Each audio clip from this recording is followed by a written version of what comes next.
All right, so I just wanted us to kind of watch this clip really quickly before we kind of go into the next section. Growing up as an African American, I realized that the way they were so harsh, right? Now that I have my own kids, one second. Kira, sweetie, can you please get mommy the pen on the counter? Thank you so much. I want to do things differently. Here you go, mommy.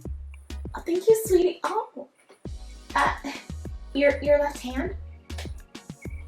You're giving mommy something with your left hand, sweetie? Yeah.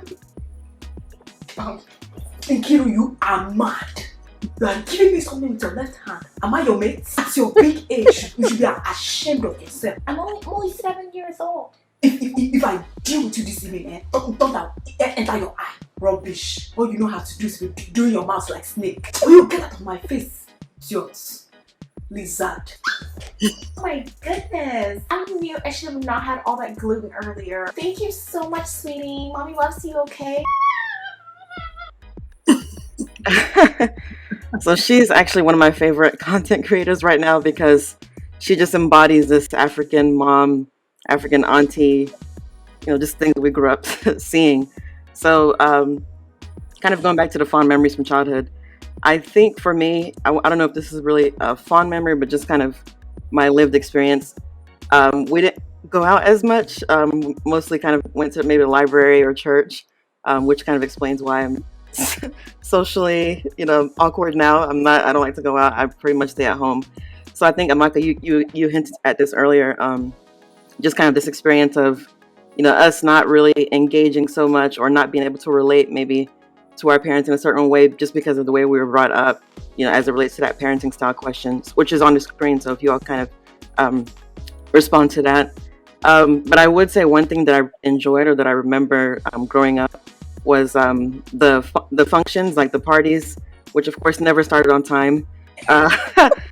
Being out late, super late at night, going to a party that's supposed to start at 7, doesn't start till midnight. Food is cold. Lots of memories like that. But I will say from the immigrant experience, and I know a lot of us, again, we can relate to that because our parents, were working so hard. So I feel like maybe they didn't always have much time to spend with us in a way that was meaningful, as maybe intentionally spending time with us. So with this question, about the parenting style, I would love for you all to kind of tell me if this was your experience as well, and what are some things that you're doing differently with your kids. And Marlon, please feel free to chime in as well if you'd like. So for me, I feel like one of the biggest differences personally would be physical touch with parents particularly.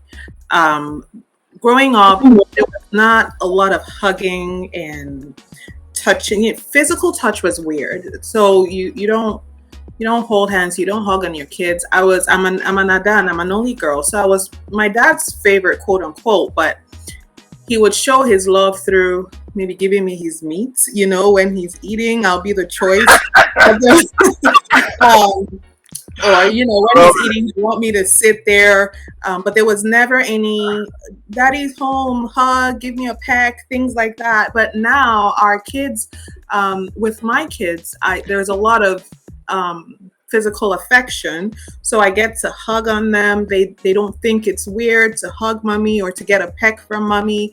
And my husband, he plays with them. I see all that. I had one friend whose dad used to do that. And we used to think, oh my God, this is so weird, because my dad, once he comes home, everyone disappears, and then this dad comes home and they run and they hug him. And it was so weird to me. So maybe there were a few people that had that experience. Maybe one of you did, but I definitely didn't. Growing up, physical touch was weird. Even with my mom, there was no all of that. They would show you love through providing, giving you directives and telling you, you're my dada, that kind of thing about it.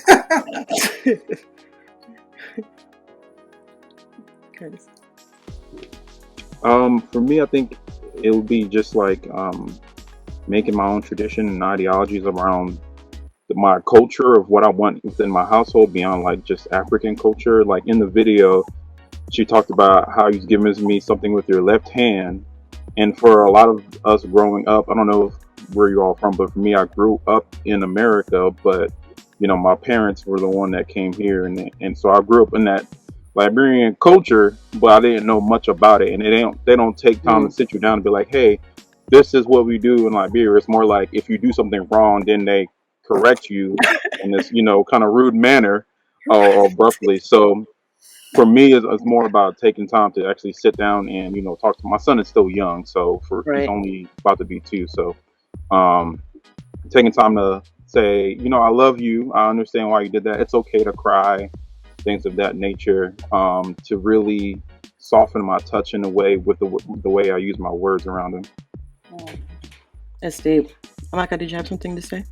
Yes, I would like to add to what everyone has stated prior to me. One thing is apologizing to my kids. I want to be very intentional. So things that I didn't like in my childhood, I want to definitely, with the guidance of God, correct it, right? Correct it and not overcorrect it, because there are some things that our parents did do for us that made us who we are. So it's taking the time to evaluate what was good and what was not good, and what was intentionally done in hopes that it would be good, that we can probably redirect or do it a different way. Another thing would be apologizing to my children.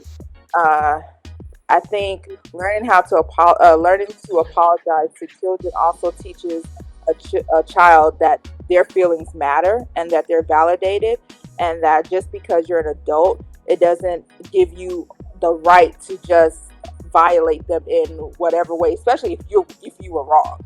Right. And I think when you set that precedence in your own home, then when they go out into the world, they know boundaries, they know respect, and they don't know and it's not respect as in like bowing down to someone, but knowing how to maintain self-respect so no one just takes advantage of that. Also, I wanted to point out that I want to allow my children to express their feelings, and of course, whenever they express it in a way that may not be the best, teaching them how to express it in a better way that would be received in the world. That's deep. Because so just to kind of refer back to the video, I wonder if you all kind of feel the same way, being that we, were brought up in our, cultural kind of social environments, as well as an American kind of upbringing as well.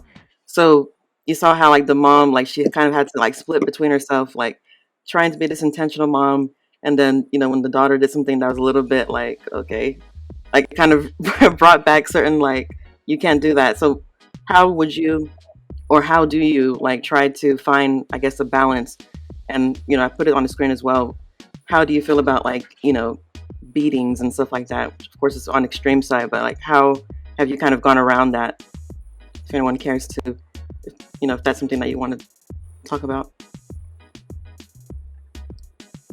I see my video first, so I guess I'll go. As I said, my son is still young, so I'm still trying to figure out our way around that. Me and my wife has discussed, I forgot what she called it, gentle parenting or something of that nature, and that was something I was against in the beginning, because I'm like, no, you need beatings in the beginning, well, not beatings, but punishments in the beginning, so you can adjust, and as he gets older, you can lean back, so because you know what's coming. Right. If he's disrespectful. But right now, we're just kind of working on how we can better use our words to correct his actions, and showing him actually more than just telling him as well. So for right now, he's at the stage where he's throwing things down, and like his favorite thing to throw over is a trash can. So we stand there with him and help him pick it up and put the trash back in the trash can, things of that nature, instead of just automatically like punishing him in some kind of crude manner. So right. So far we have a few responses here as far as parenting style. I'm seeing apologizing, spoiling the child, disciplining, being a hugger, and I see that's enlarged. So a few people have responded to that. That's very good. Structure, that's very important. Caring, loving, and intentional. I would say I don't have kids yet, But just kind of with my experience, working with children, like when I was in the classroom, there's definitely a need to have balance. You don't want to have a hard hand all the time because, like Nina was saying earlier, you don't want the kids to see you and run away and think that, oh no, this monster is here. You want them to, want to come to you when they have issues, when they have concerns, and at the same time know that they need to respect mom, respect dad, and so it has to be a balance. So thank you all so much for your contributions.